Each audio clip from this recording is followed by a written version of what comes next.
Hello, I'm Biba, and welcome to my kitchen. The dolci casalinghi of Italy are basically very simple. They range from creamy desserts eaten with a spoon to many types of fritters, coffee cakes, biscotti, easy tarts, and simple fruit desserts. Today we'll be preparing 3 such desserts: a light, almost flourless apple cake from Tuscany, and 2 lovely desserts from my region of Emilia-Romagna: family-style apple cake and walnut and honey pie. I'll show you how to make them, and I'll give you the recipes.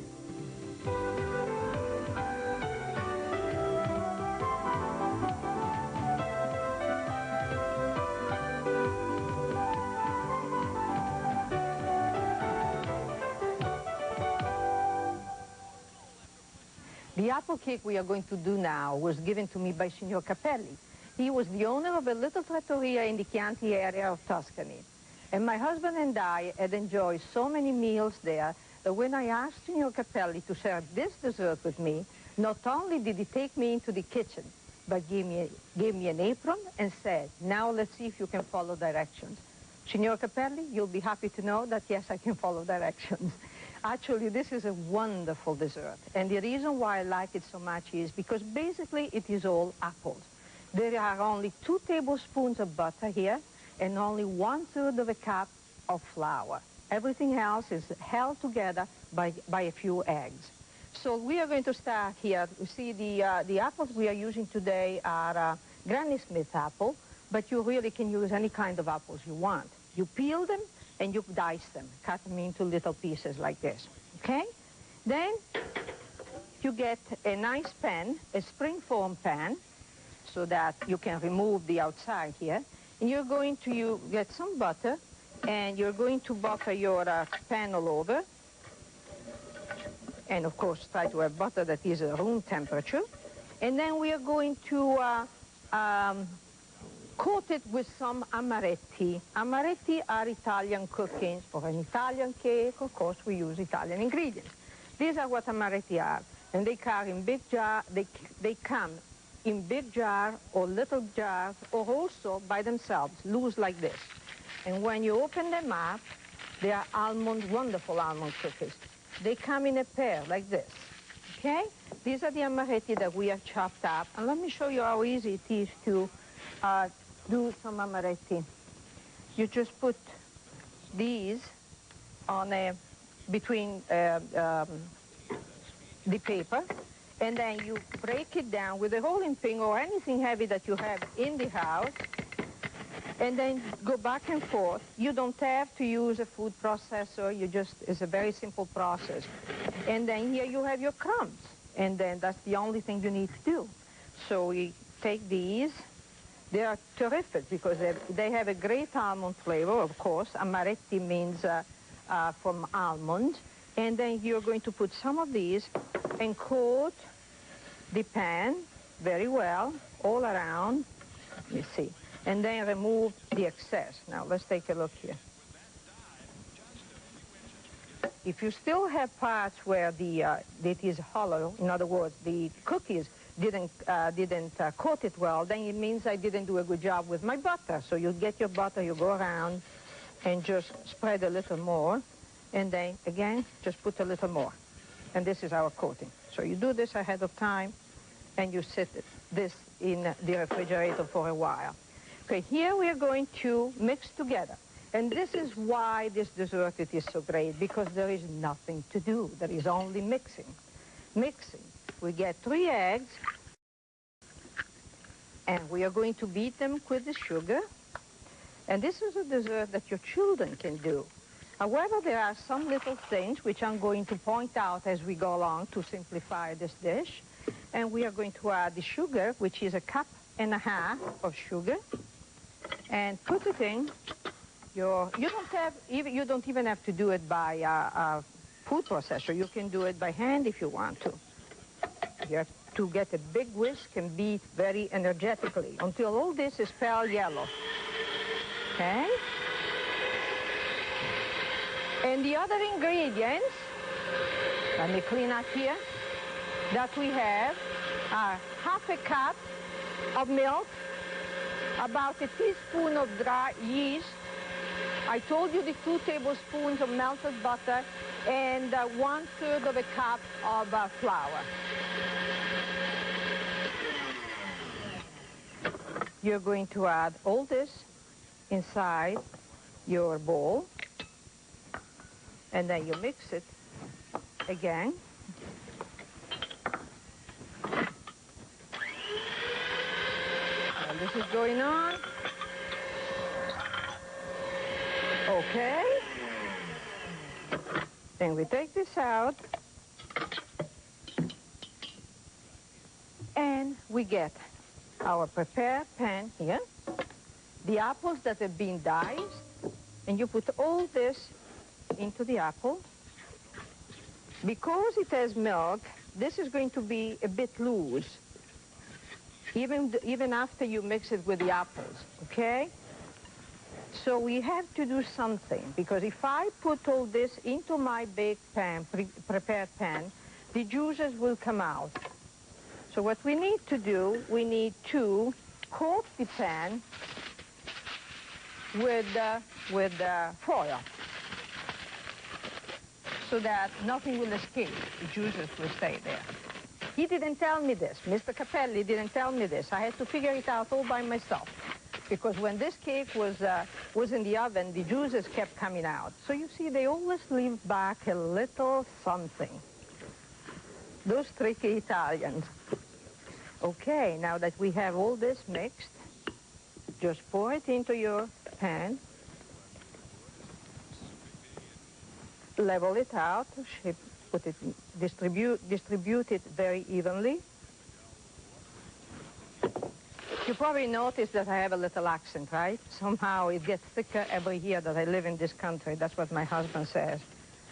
Okay, and now you have your oven at 375, and you put it in for about 35 to 45 minutes. And next we'll prepare a family-style apple cake that is so easy and so good. For this delicious apple cake, you need to coat the bottom and side of a 10-inch springform cake pan with butter and chopped almond cookies. Beat eggs and sugar until thick. Add yeast, flour, milk, and melted butter, and beat at low speed. Fold in the sliced apple. Pour mixture into baking pan and bake in a preheated 375 oven until golden, about 1 hour.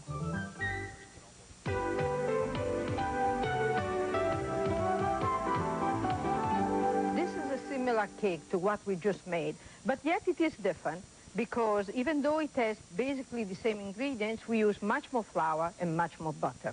This is the kind of cake that I grew up with. My mother had it in the kitchen almost all the time because we loved apples. That's why today I love apples.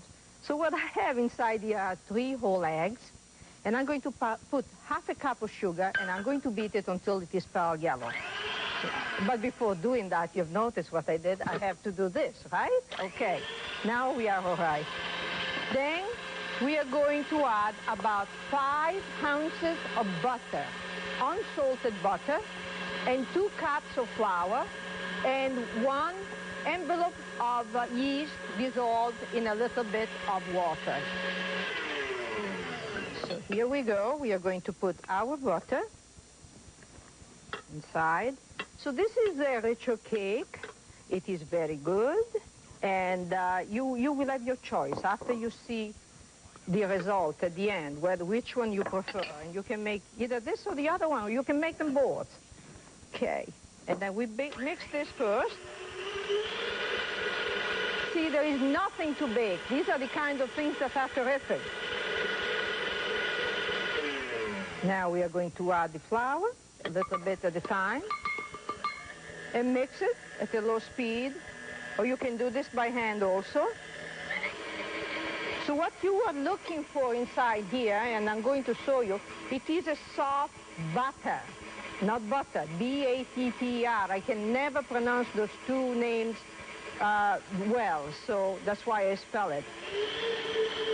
Okay, let's take a look at this now. Now I have a fairly soft batter here.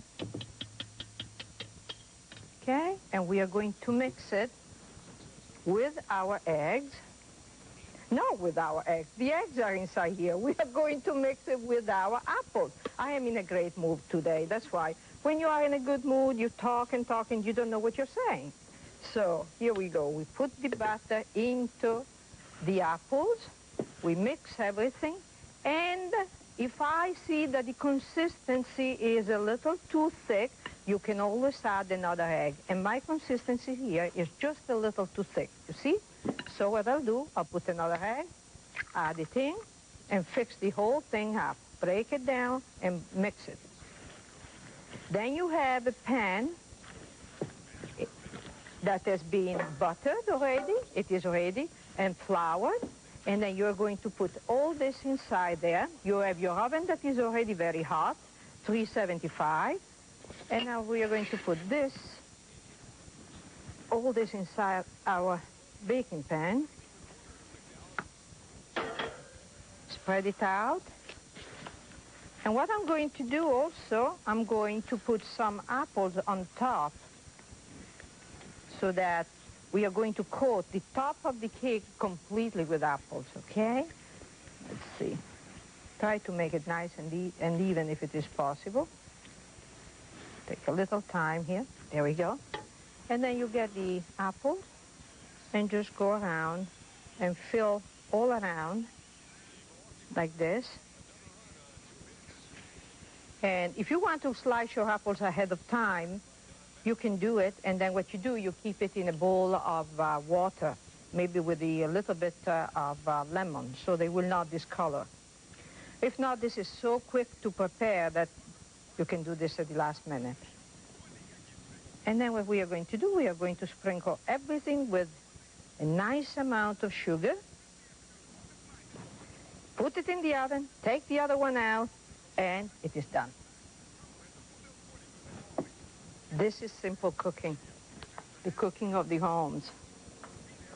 So let me do this.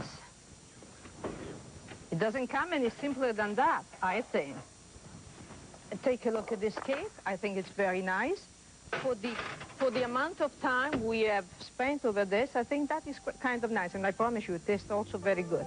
And next we'll prepare a really, really nice walnut pie from Bologna. For the family-style apple cake, you need to butter the sides and bottom of a 10-inch spring-form cake pan. Beat the eggs and sugar until thick. Add the yeast, flour, and butter, and beat at low speed. Fold in 3/4 of the apples and put into prepared pan. Arrange remaining apples over butter and bake in a preheated oven at 375 until golden, 40 to 45 minutes.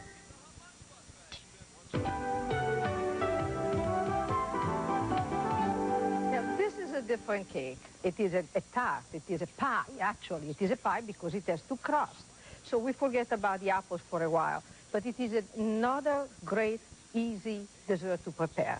We are going to start with 2 cups of flour. And we make the basic pie crust. And we make it by hand.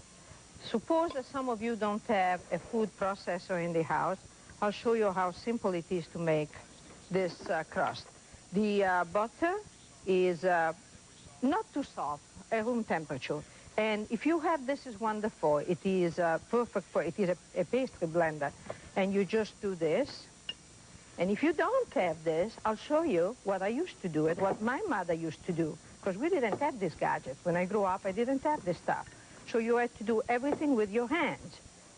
And since this bugs me already, because you see everything is sticking here, I'll show you another way of doing it.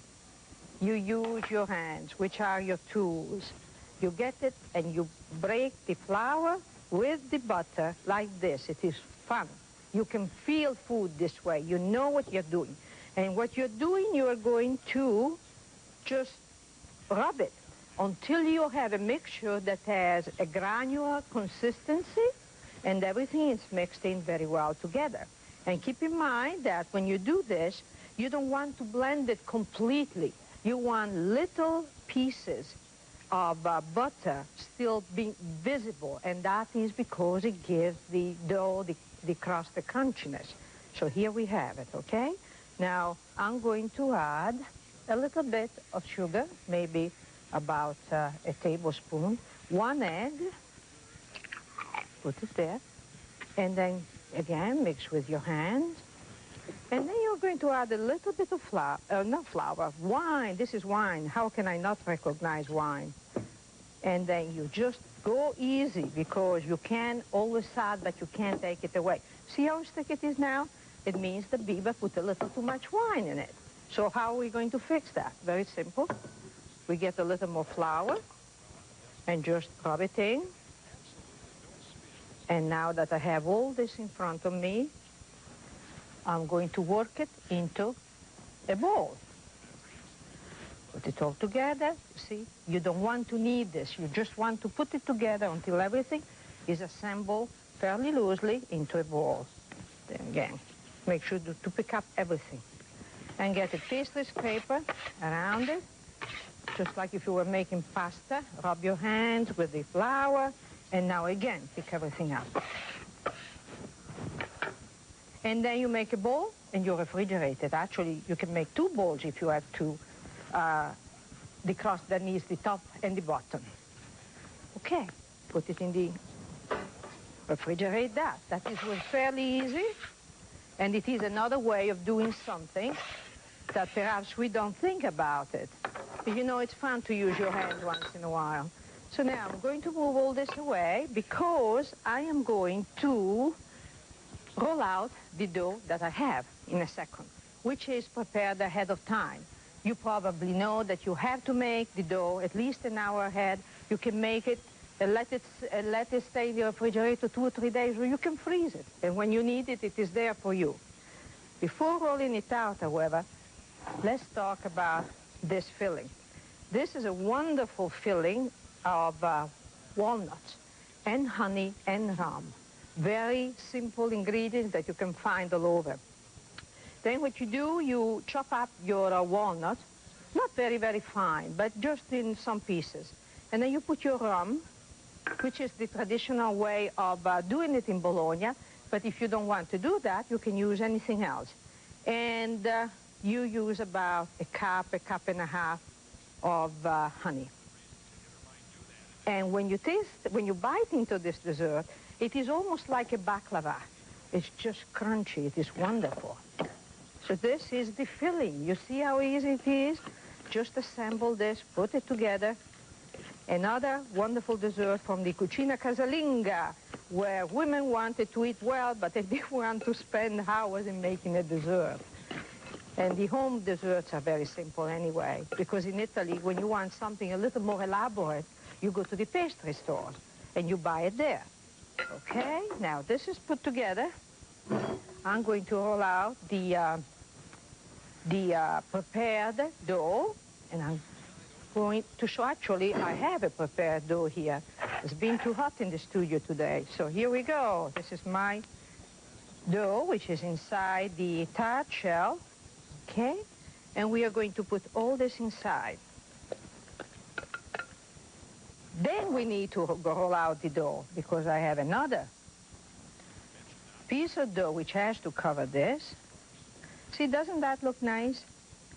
If you like walnuts. If you don't like walnuts, use something else. You can use hazelnut. I love hazelnut. Or almonds. You might want to toast them first a little bit, so there will be a great flavor coming through. Okay, here is the other smaller part of the dough. Again, use your hands. The dough is a little cold. We want to warm it up a little. And put it on your wooden board. Now, probably you know, you have seen me, if you have followed me, you have seen how often I cook from this area. And my rolling pin this time is here. It's because we use wooden board for so many things in Italy. A wooden board is very important. Making pasta, making gnocchi, making pastry. Even though technically pastry would call for marble. But if you can't have marble and you work fast with your dough, and you don't heat up the dough too much, it's fine. Look at this.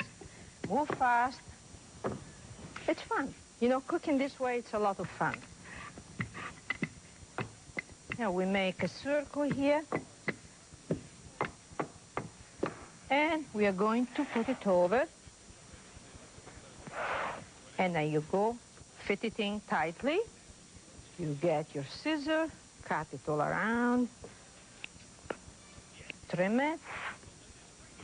And then again, here, like in any other pie, you get the top and bottom dough and you seal it together in whatever form you prefer.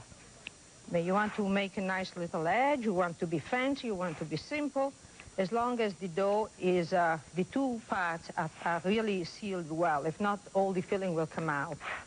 And then you take the bottom and the top, and you do it this way.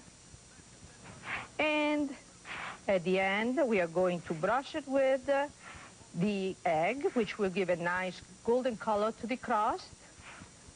And then we are going to prick it, the top of the pastry, so that the steam will evaporate and the steam will come up. Evaporate probably is the right word. And here we go. And then you bake it in at 375 degrees for about 40 minutes or until it is nice and golden. For the walnut and honey pie, combine the flour and butter in a food processor, add egg, sugar, and wine, and mix into a dough. Shape the dough into 2 balls and refrigerate a few hours. For the filling, in a medium bowl, combine the walnuts, rum, and honey into a soft mixture and spread into the prepared pastry shell. Roll out remaining dough and place over the filling. Bake in a 375 oven until golden. I did well today. And then what you want to do, sprinkle, make them look a little better, and that's all there is to it. Very simple dessert. You probably won't believe me if I tell you that most Italians don't have a sweet tooth. But if they yearn for something sweet, it is not at the end of a meal, but in between meals, perhaps with a mid-morning cup of espresso or a glass of wine or whatever. But regardless of that, you can enjoy your dessert any time of the day, whenever you want. And here I have my little espresso. I will cut myself a nice slice of cake, and I will toast to you. Thank you for watching me. Arrivederci e buon appetito.